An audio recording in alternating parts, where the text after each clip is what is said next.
Hey everyone, my name is Mars, like the planet, and this is Housewarmin. Me and my partner have just purchased our very first home, so if you're interested in design, homemaking, and figuring it all out, make sure you subscribe.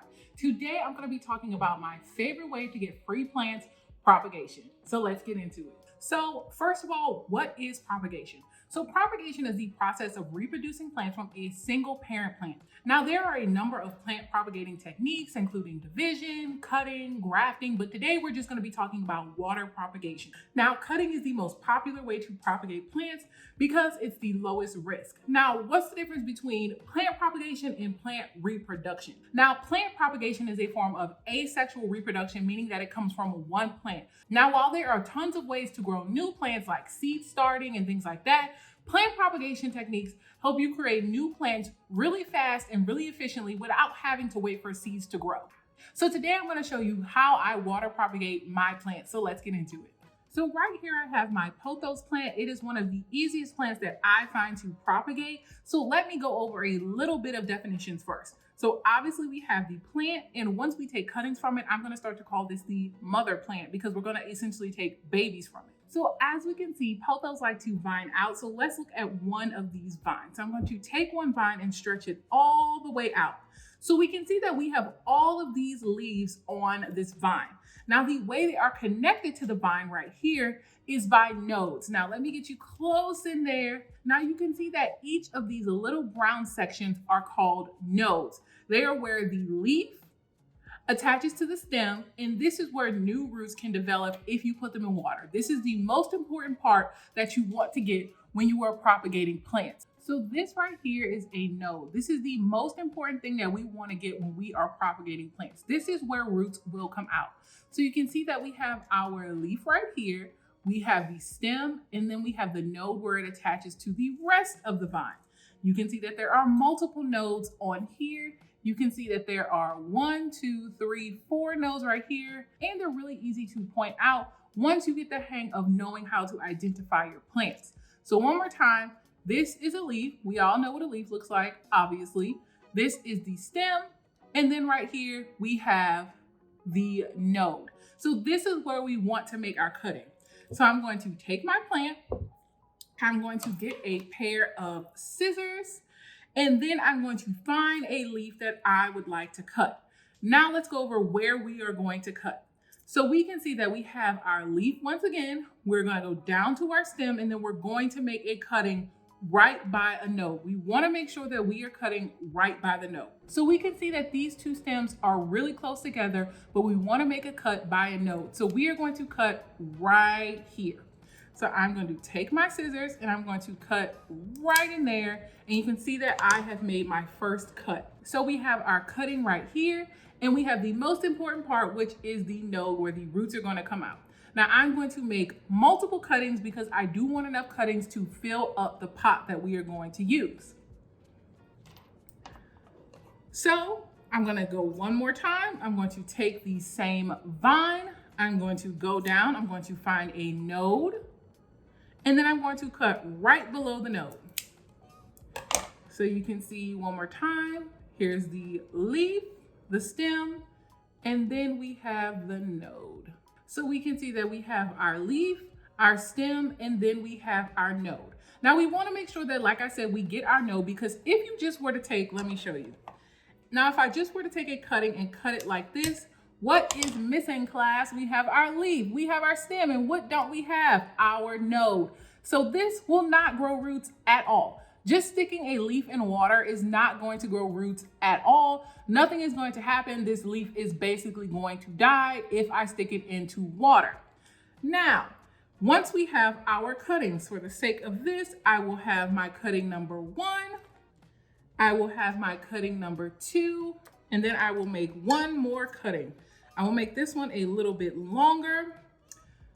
So I'm going to cut right here. So we can see on this one, we have multiple nodes.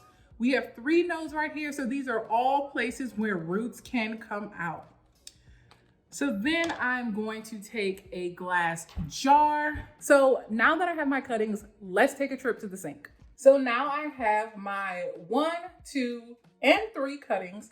I'm going to take a glass jar. Now you can take any type of jar that you prefer. I'm just taking a watering cup for the sake of this demonstration, and I'm going to fill it up with water. Now, most plants will grow in tap water just fine, but if you have an aquarium, that water will work even better. Fish waste is full of nutrients that are great for plants. So I have my cup of water. I am just going to stick the stems into the water. I also want to make sure that no leaves are touching the water. They are going to rot. So you want to make sure that you pick off all of the leaves. So say they had leaves down here, you want to make sure that you take all of them off before placing them in the water. And I'm going to take my last one. We want to make sure that all of our nodes are covered with water. So I'm going to add a little bit more water, and then we are good to go.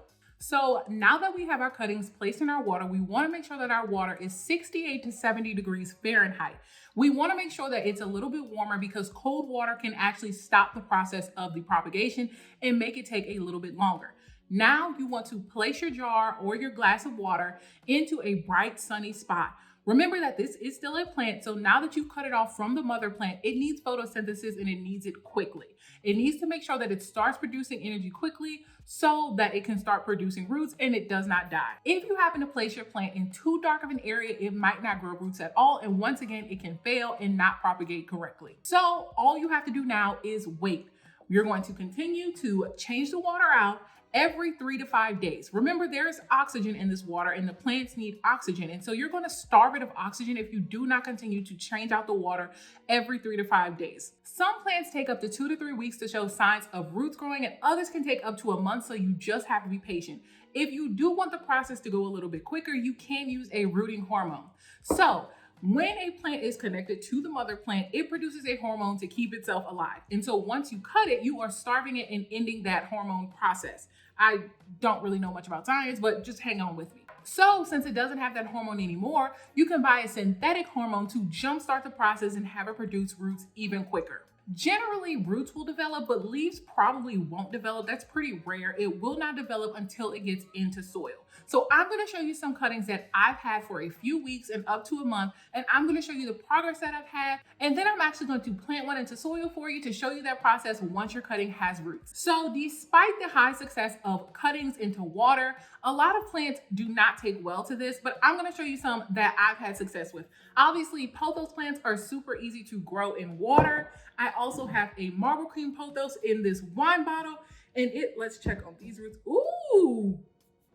So you can see these roots are super long. They are white, they are healthy, they are growing, but I'm going to keep it in this water a little bit longer just because I am not ready to plant it yet. Once again, these plants can stay in water for a good little while, so do not feel like you have to rush to get the plant into soil.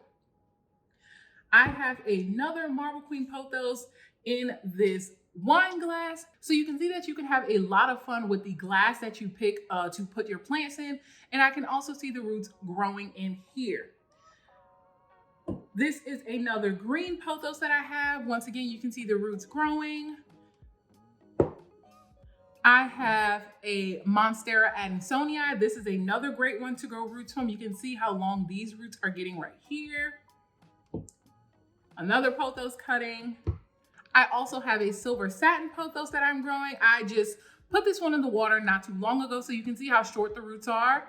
So I'm going to gently, oh, they're furry, gently put that one back in the water. And lastly, I've actually had success with this Rhaphidaphora Tetrasperma. You can see the roots are growing right here. Look how cute they are. And I just have this sitting in an old apple juice bottle, but I think it's really, really cute. So now let's get into potting, and I'm going to pick one of these cuttings and I'm actually going to pot it up for you. So right here, I have a pot that I got from Walmart, and it is filled with potting mix, not soil. Remember, potting mix.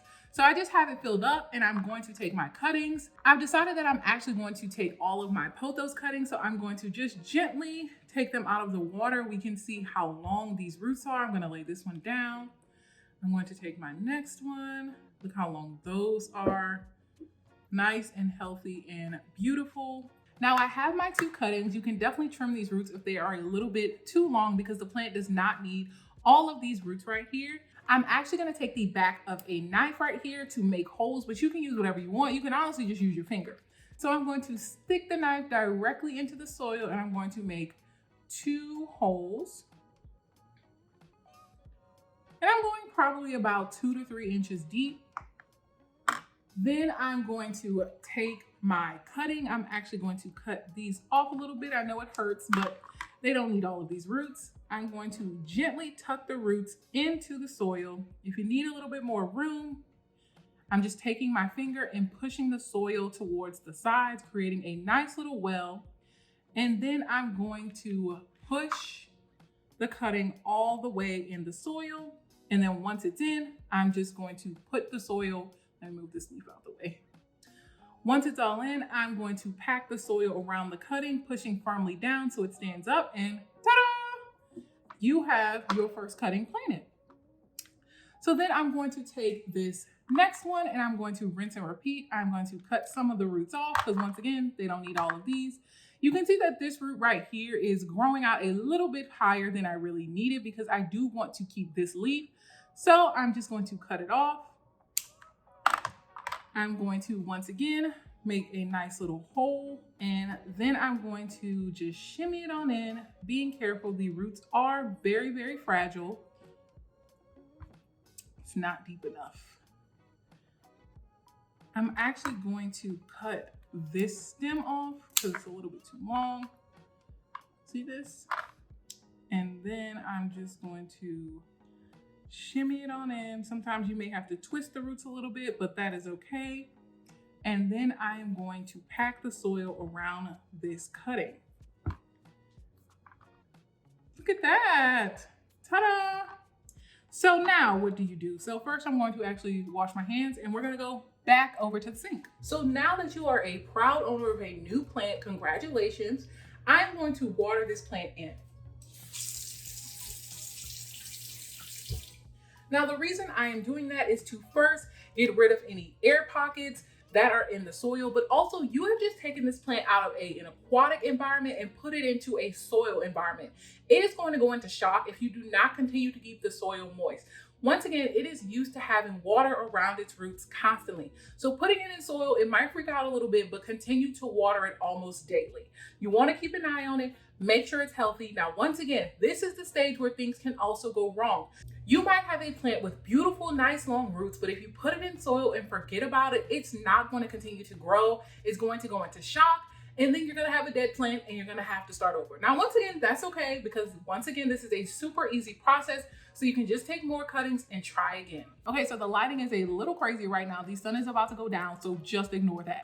So I really hope that you guys enjoyed this video. Water propagation is one of my favorite things because A, you get plants for free, and also the water cuttings look great on a windowsill or something like that. And then you get to plant them up and you have a nice free plant that's growing and that's healthy. So let me know down in the comments if you've tried water propagation before and what plants have worked for you and what plants haven't. I post new videos every single Wednesday, so I will see you guys next week. Bye.